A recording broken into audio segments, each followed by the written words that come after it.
myofascial release. It's a technique that applies pressure to tighten restricted areas of fascia and underlying muscle to relieve tension and to improve flexibility. It stimulates GTO, tender areas, trigger points, and can also be done with the foam roller to control the intensity and pressure.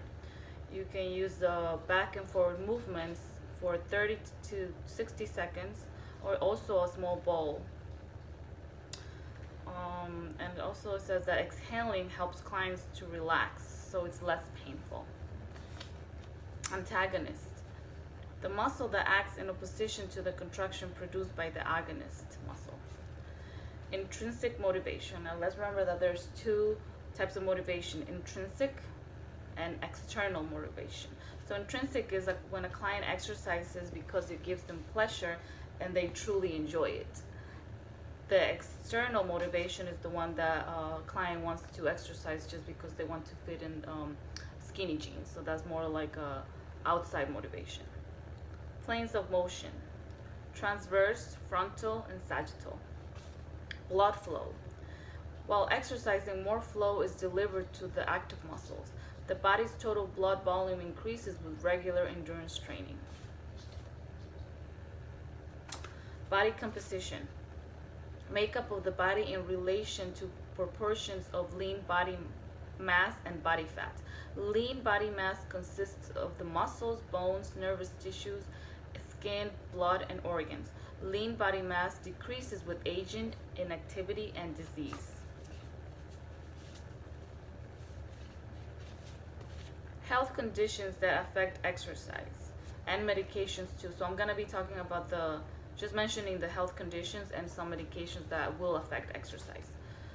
Okay, cardiovascular disease, respiratory disease, metabolic disorders, pregnancy, antihypertensive meds, cold medication, hypertension, musculoskeletal problems, hernias, illness or infections, bronchodilators, diabetes, calcium channel blockers, asthma, heart murmurs, hernia.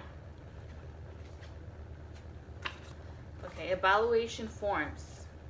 Those are the forms that they're filled by the client. Physical and activity readiness questionnaire, and that's also called PARQ.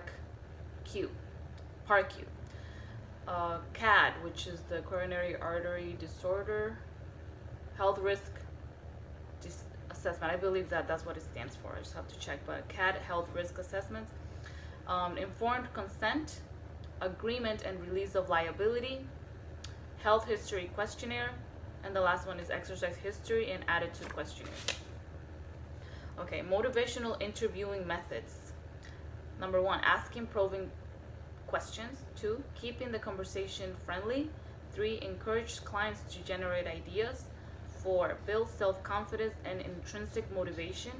5, create self-efficacy and readiness to change. Self-efficacy.